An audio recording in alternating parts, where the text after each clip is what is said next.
Hello everybody, welcome back to Wolfeei Extras. Today we have, within 24 hours from now, Blockwars 15, but just a little last update video regarding, the actual update video and updates for Blockwars, and also what you see on screen right now.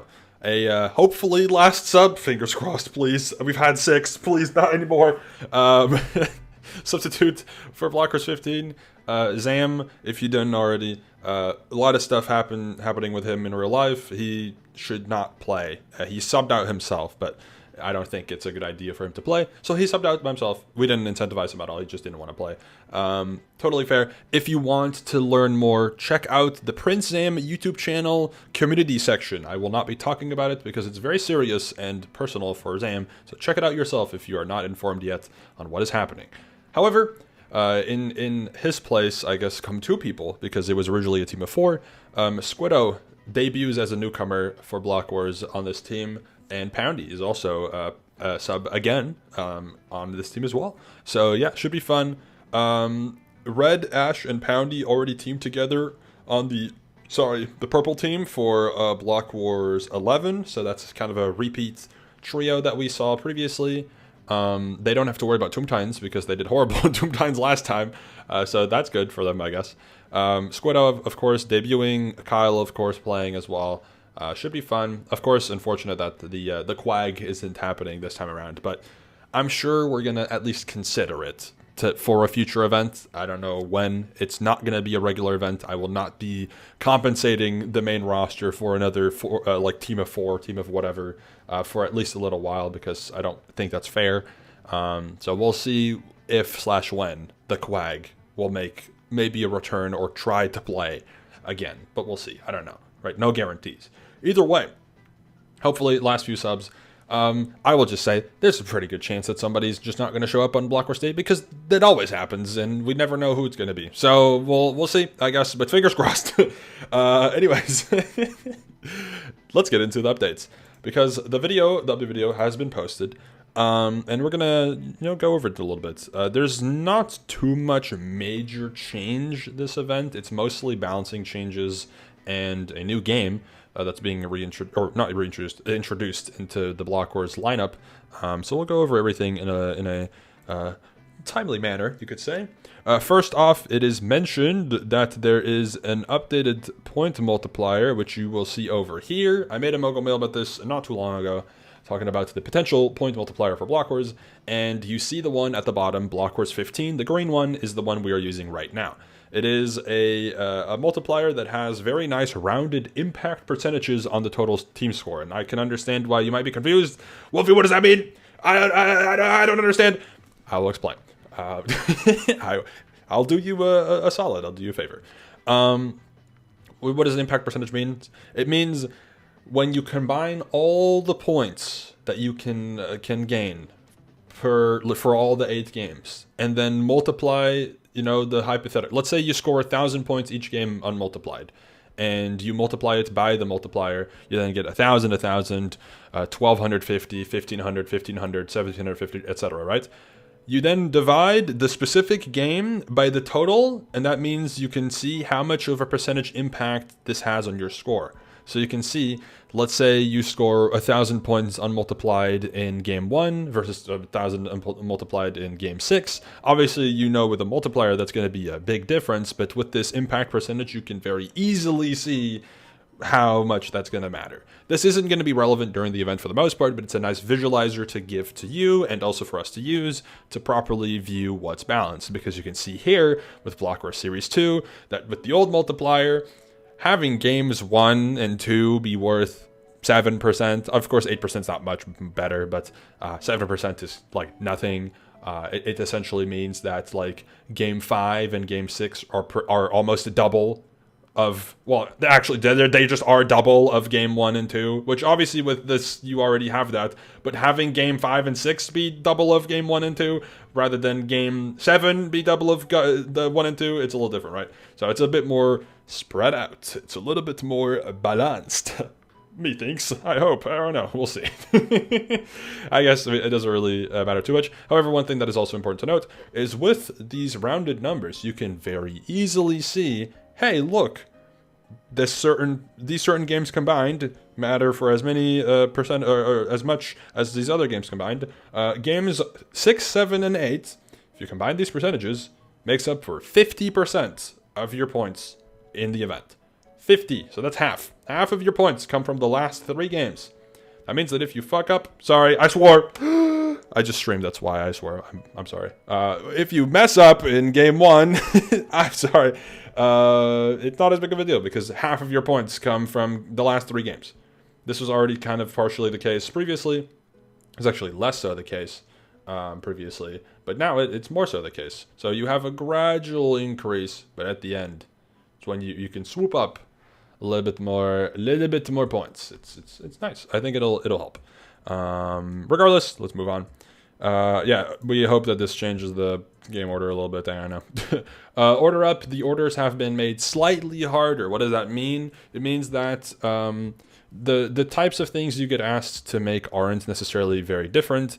But what is different is the amount that you have to make. For example, let's say previously these golden carrots and chicken was like 2 and 1. Now it's 2 and 2. Or maybe it was, lemons and pumpkins and apples. Maybe this was like 5, 1, and 4. Now it's like 7, 2, and 5 or something like that, right? It's going to make the orders slightly harder to complete because you need to do more. You require more quantity of items without making the actual crafting or whatever harder. It's just going to mean that, generally speaking, the progression of completing orders should slow down. It shouldn't be 35 orders in Origins. It should now be like 30, maybe, right? Maybe it'll have a slight decrease effect. Also, you can see the composter being active now.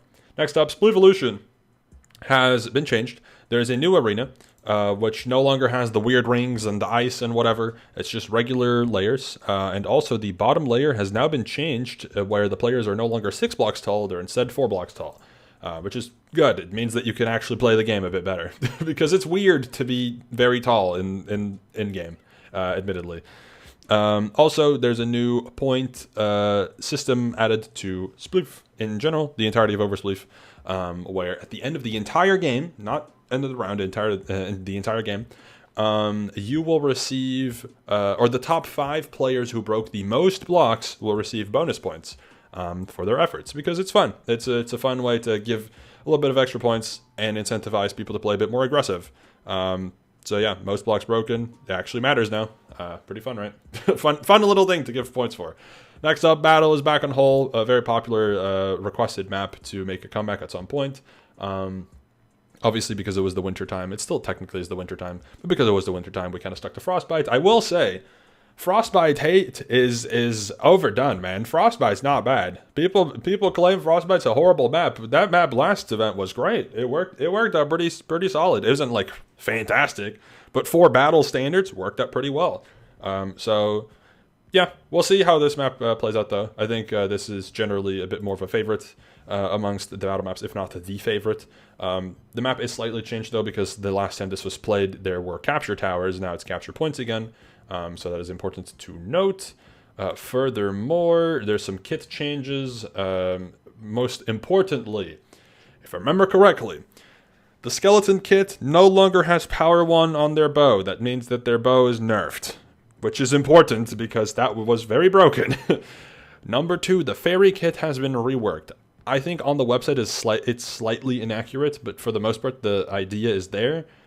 Fairy previously was Lucio from Overwatch, which, for you guys that don't know Overwatch, is a character that heals based off of players in their range constantly, never stops. Within Minecraft, it's a little harder to do because the way the game is functioned, like the vanilla version of Minecraft functions very differently from how Overwatch functions, of course, so not very balanced. Instead of healing within a range, get a wand, similar to Mercy from Overwatch, heal from a distance, etc., right? You can constantly heal someone based off of where they are, I think, something like that. I'm fairly sure it's more similar to Mercy. It could still be, but it was previous. I don't remember. I didn't design this, so I don't know. But I'm fairly sure it's now Mercy from Overwatch, where you just aim at someone with a wand and they'll get constantly healed, and you have like very little cooldown to swap between. So yeah, should be a bit more balanced now. It means that Fairy isn't just a point farm for heal points. Furthermore, there is the Lumberjack kit, which now has chain armor instead of leather armor, which is very important because that kit used to get absolutely wiped by every single other kit because it had no armor and very little damage output to compensate for that. So it should be good. And lastly, I think is the Summoner, where the cooldown for summoning mobs has been increased from I think 30 seconds to 40 seconds, just to reduce the spam of mobs a little bit. So yeah, that's the battle changes for the most part this time around. Pretty big update for battle, but not big in the sense of like very different. Photon has map coverage. It's not shown here, but it has it. It's there. Or at least should be. So that's good.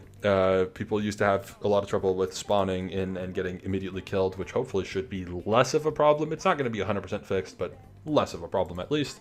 Splat's back, and Heist is out.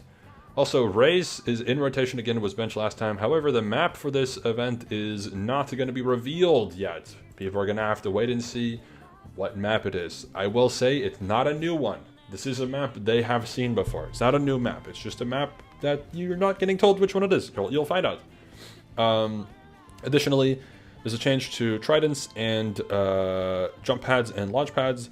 Tridents no longer allow you to pre-charge. You know, people that are a bit more experienced used to hold their trident before going in the water and immediately launch themselves, which no longer is possible. I think it also created some issues with detection and stuff, so that's why. And additionally, jump pads and launch pads should be a bit more ping friendly now. So if you are from Australia, you should be able to do them a bit more reliably. Shockwave finale game has just got smoke bombs in the defender spawn now, which helps a little bit, hopefully, with reviving or shooting or just kind of blocking off a path. I think it'll be very nice. Furthermore, you have Blitz Hunt with a new room. I don't know what it is, but it has a new room. And Trailblazers has, I think, some balancing changes to the levels and also to the points. Time Trials is now worth less, which people might be like, oh, is Time Trials even worth it? Yes. Time Trials was just very broken previously. More so broken on the higher end. Time Trials in the sense of balancing has been normalized a bit more. Usually, or previously, at the low end, it was fully not worth it, and at the high end, it was almost mandatory to play it. And now the high end is lower, and the low end is higher. So anyone actually can give Time Trials a shot, and it's actually worth playing now. You don't get like 2 points for getting a 2-minute time. You actually get like 6. I don't know. You get more points at least than previously. So yeah, should be a little bit better. And then there's a new game. Tomb Titans and Extraction are both benched for this event, so there is still 8 games only in this roster, but we have a new game. It's called Lunge. I recommend you watch the game explanation video on the Blockwars YouTube channel. But to kind of summarize the design and thought behind this game, it's kind of a Minecraft adaptation of somewhat of a sports type of game. It's partially, you know, from the naming of some of the classes, i.e. striker and sweeper, football positions, or soccer for you Americans, positions. It's based off of scoring goals and you know, defending your goal and scoring against other teams, and it's a PvP game. It should be fun overall. I think it'll be nice. And from what I've heard from some testers, you can actually contribute pretty decently well if you're not good at PvP. So should be good overall for a lot of the people in the event. And I think finally the Reddit can calm down on their request for more PvP, because if this doesn't qualify, then unlucky. You're not getting anything else. So that's pretty much it though for this event. Hope you're all excited. I'm excited. My team is going to happen tomorrow at 2 p.m. EST. A team of, let me just scroll down to the Blockwars Twitter where my team is so you can see it. This one, me, Boostver, Giga, Lee, and Porcelain Maid. Should be a fun team overall. I'm excited. I think it'll be a good one. So yeah, thank you for watching, and I'll see you all later. Goodbye.